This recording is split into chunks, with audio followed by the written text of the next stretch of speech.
नमस्कार, आप देख रहे हैं आज तक, आपके साथ मैं हूं अर्पिता आर्या। शुरुआत महाराष्ट्र में चल रही राजनीति से। महाराष्ट्र की राजनीति रसोई में हिंदुत्व की पुरानी छौक नए मसालों के साथ जायका बदलने को तैयार है। सीएम उद्धव ठाकरे के चचेरे भाई और एमएनएस प्रमुख राज ठाकरे आज औरंगाबाद के लिए रवाना हुए। लाउडस्पीकर को सियासी मुद्दा बनाकर राज ठाकरे उद्धव की सरकार को महीने भर से घेरे हुए हैं और औरंगाबाद में इसी घेराव की नई स्क्रिप्ट लिखी जानी है।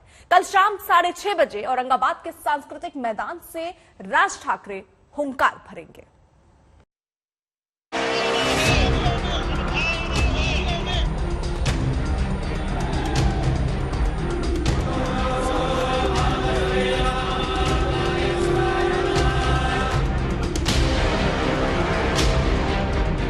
एक अरसे बाद राज ठाकरे रंग में आए हैं। एक अरसे बाद एमएनएस की सांसों में जान लौट आई है। एक अरसे बाद महाराष्ट्र में हिंदुत्व की विरासत पर शिवसेना को चुनौती मिल रही है। हिंदुत्व हे जर राष्ट्रीयत्व असेल तर मला राष्ट्रीयत्व जास्ती मान्य आहे। काय त्याच्यामध्ये चूक आहे माझी? मी धर्मांध नाही आहे, मी धर्माभिमानी आहे। माझा कोणाच्या प्रार्थनेला विरोध नाहीये, पण तुम्ही आम्हाला त्रास देऊ नका। देशभरातल्या माझ्या सर्व देशभक्त हिंदू बांधवांना माझी विनंती आहे की तयारीत रहा। करीब महीने भर से राज ठाकरे ने महाराष्ट्र के मस्जिदों में लाउड स्पीकर्स के खिलाफ अभियान छेड़ा हुआ है। हिंदुत्व के इस यज्ञ में अगली आहुति औरंगाबाद में दी जानी है। इसी के लिए राज ठाकरे शनिवार सुबह किसी योद्धा के अंदाज में पुणे से निकल पड़े। 150 पंडितों ने मंत्रों से राज ठाकरे को आशीर्वाद दिया और संकल्प पूरा होने की मनोकामना की।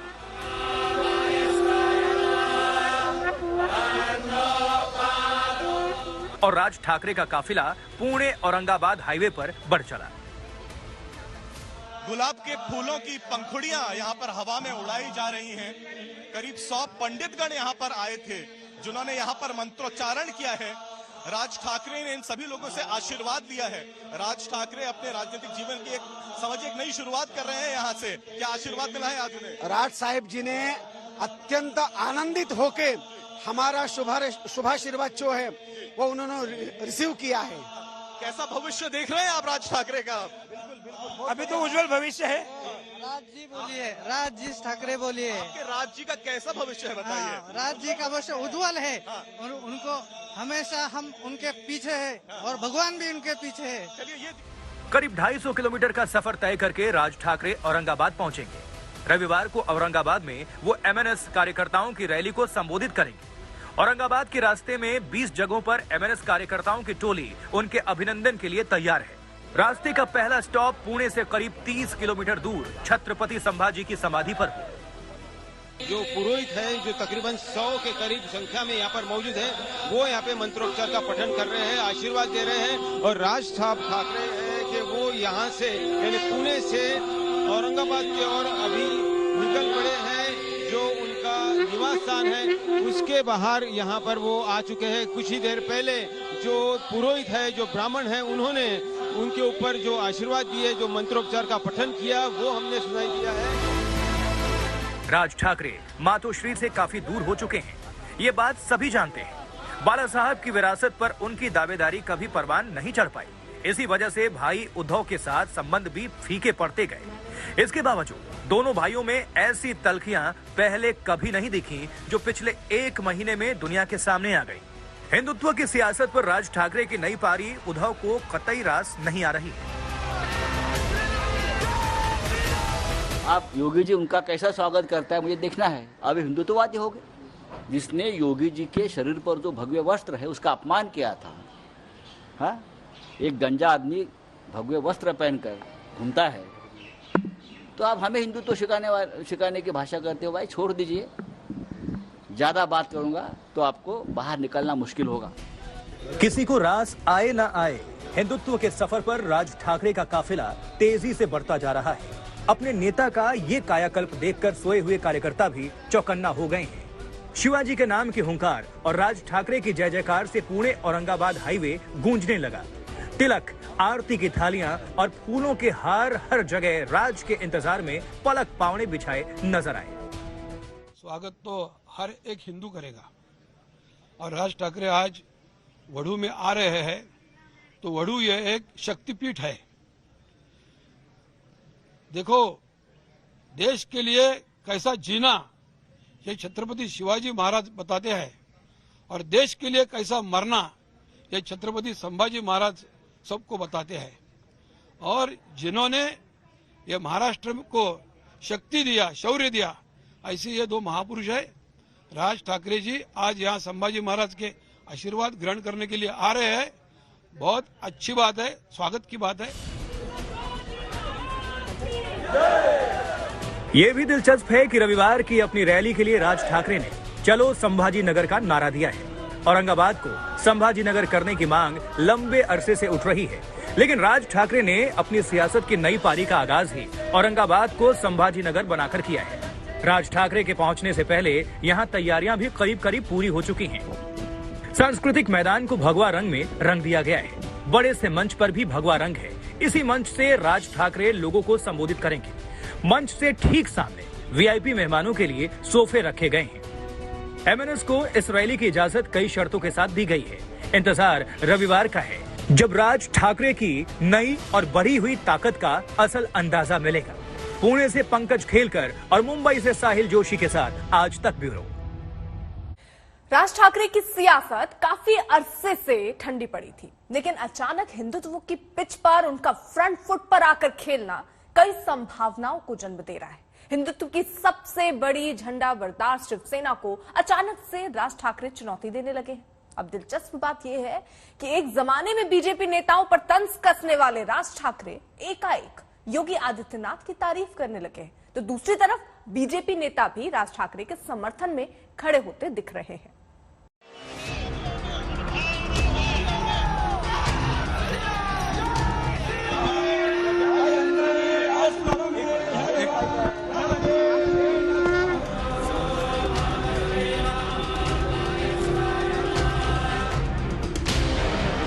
मामला सिर्फ लाउड स्पीकर का नहीं है।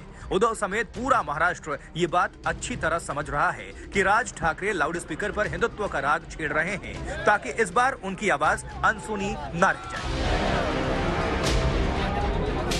पिछले कुछ दिनों महाराष्ट्र में लगे पोस्टर्स भी इस बात की गवाही दे रहे हैं। मामला लाउड स्पीकर से बहुत आगे का है। बाल ठाकरे की वेशभूषा और अंदाज वाली राज ठाकरे की बड़ी बड़ी तस्वीरें चौक चौराहों पर लगा दी गई।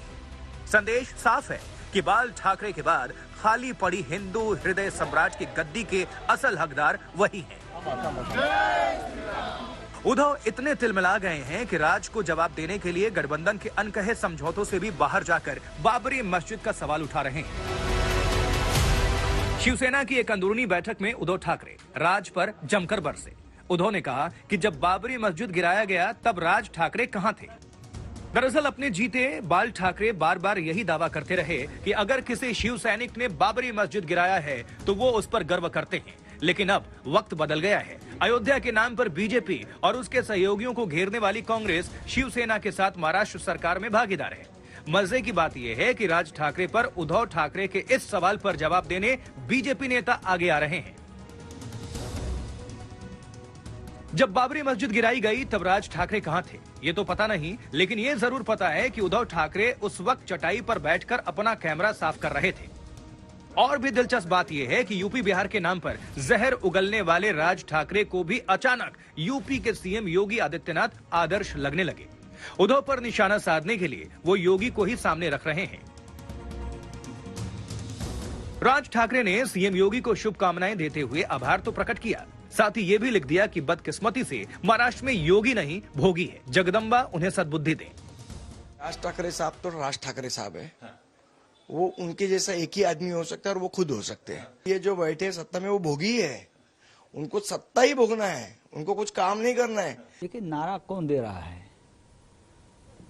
नारा देने वाले जो लोग हैं, जिससे अभी हम लोग क्या नव हिंदुत्ववादी, अभी उनको नया नया हिंदुत्व के बारे में जानकारी प्राप्त हुई है कि हिंदुत्व भी देश में है। दरअसल पिछले 2 विधानसभा चुनाव में राज ठाकरे की पार्टी सिर्फ 1 सीट ही जीत पाई, जबकि 2009 में एमएनएस को 13 सीटें मिली थी। करीब 10 सालों से राज ठाकरे और उनकी सियासत पड़ी हुई थी, लेकिन अचानक उनका इस तरह एक्शन में आना, योगी के गुड़ गाना और बीजेपी का उनके बचाव में आना अपने आप में पूरी कहानी है, क्योंकि शिवसेना अब कांग्रेस और एनसीपी की हो चुकी है। बीजेपी को महाराष्ट्र में कुछ कर गुजरने के लिए हार्डकोर हिंदुत्व का खिलाड़ी चाहिए। ठाकरे के खिलाफ ठाकरे से अच्छा सियासी पहलवान और कौन हो सकता है। इसीलिए लगता है कि लाउड स्पीकर के नाम पर छिड़ा ये तमाशा अगले चुनाव के लिए बड़ी तिकड़म का हिस्सा है। पुणे से पंकज खेलकर और मुंबई से साहिल जोशी के साथ आज तक ब्यूरो।